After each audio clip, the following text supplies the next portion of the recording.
Larry Sun Wei Xian, Yang Berhormat Julau. Terima kasih. Soalan saya nombor 10. Mohon Menteri Pertahanan untuk menjawab. Bismillahirrahmanirrahim. Assalamualaikum warahmatullahi wabarakatuh dan salam Desa Madani. Terima kasih Datuk Yang Ketua, terima kasih Yang Berhormat Julau atas soalan yang dikemukakan. Datuk Yang Ketua, Kementerian Pertahanan sentiasa memberi penekanan terhadap pemodenan aset ketenteraan secara berterusan selaras dengan dasar yang digariskan dalam Kertas Putih Pertahanan KPP.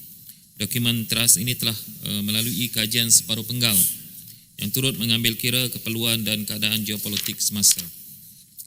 Dan Kementerian Pertahanan sedang melaksanakan perolehan angka S, Medium Altitude Long Endurance Unmanned Aerial System, Mali UAS, untuk TUDM yang dibangunkan oleh Turkish Aerospace Industries.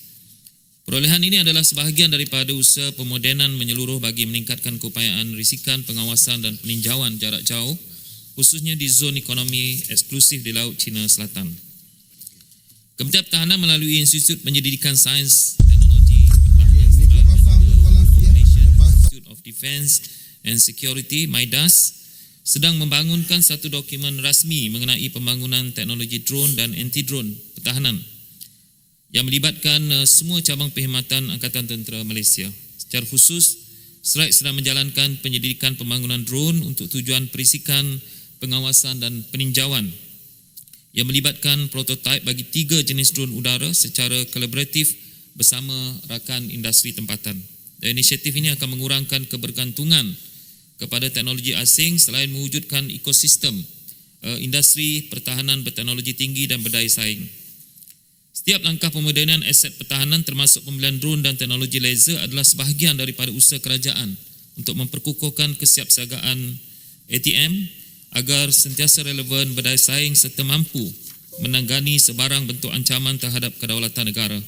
Dan inisiatif ini juga turut memberikan penekanan kepada pembangunan berasaskan teknologi tempatan, local development, bagi menjamin kemandirian serta merangsang pertumbuhan industri pertahanan negara. Itu saja jawapannya. Soalan tambahan Yang Berhormat Julau.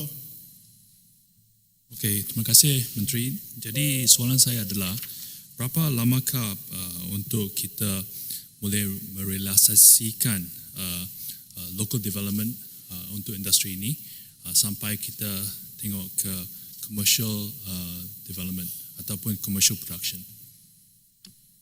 Yang Berhormat Menteri. Terima kasih kepada Yang Berhormat Julau atas perkara yang dibangkitkan. Seperti mana yang saya sebutkan tadi, memang kita sebenarnya sudah bermula daripada tahun lalu lagi. Jadi kalau kita lihat, kita dijangka mendapat dalam fasa pertama prototipe kita adalah pada tahun hadapan, tahun 2026.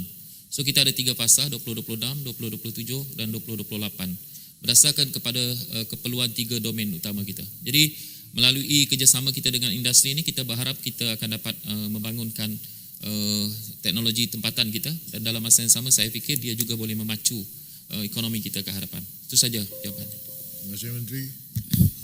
Silakan Yang Berhormat. Terima kasih. Di mana dia Ketua. Yang Berhormat Menteri, kita sedia maklum bahawa ramai veteran yang mempunyai kepakaran pelbagai bidang. Semasa dalam pemerintahan, ada di antara mereka yang dihantar keluar negara untuk kursus lanjutan kepakaran. Oleh itu, satu kerugian besar kepada kerajaan jika mereka tidak ditawarkan bekerja semula dan dilibatkan dalam projek R&D aset ketenteraan. Apakah MINDEF mempunyai perancangan untuk menawarkan veteran yang berkepakaran ini dalam satu projek R&D ataupun projek inovasi? Terima kasih.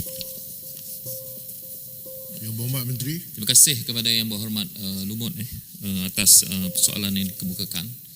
Dan kalau kita lihat tentang keupayaan veteran Angkatan Tentera, pelibatan veteran Angkatan Tentera bukan sahaja kepada segmen-segmen keusahawanan, tetapi sebenarnya industri hari ini kita libatkan juga veteran kita dengan industri-industri. Yang paling penting adalah bagi kita, fokus kita juga termasuk industri pertahanan kita. Kerana kalau kita lihat, memang ada satu dasar kita di mana kita mahu membawa hampir 30% daripada veteran kita ini kepada industri pertahanan. Kerana kita tahu bahawa kepakaran mereka sebenarnya kerajaan sudah membelanjakan jumlah yang agak besar untuk membina kepakaran ini. Dan kalau kita hentikan kepakaran itu sekadar pencen saja, sebenarnya dia merupakan kerugian bagi negara kita. Sebab itu kita manfaatkan dia sama ada di industri ataupun kalau kita lihat termasuk kepada JLC kita. Kerana kita tahu bahawa industri sebahagiannya adalah di bawah Lembaga Tabung Angkatan Tentera juga. Kalau kita tengok macam Bosted Holding dan seumpamanya, kepakaran ini kita manfaat. Begitulah juga kalau kita tengok macam di Lunas sebagai contoh. Jadi pembangunan industri maritim itu sebenarnya veteran Angkatan Tentera terlibat di situ. Sebab itu kalau kita macam tadi disebut oleh Lumut, memang kalau boleh kita mahu tingkatkan sehingga 30%. Sebab itu kita pantau industri itu dan dalam masa yang sama kita cuba juga pantau peranan yang boleh dimainkan oleh veteran-veteran kita yang mempunyai kepakaran dalam pelbagai bidang. Kerana kepakaran ini sebenarnya bukan sahaja secara umum berikan produktiviti pada negara, tapi yang paling penting adalah kesinambungan kepada industri pertahanan negara kita. Itu saja jawapannya. Terima kasih Yang Berhormat. Yang Berhormat, sekarang tamat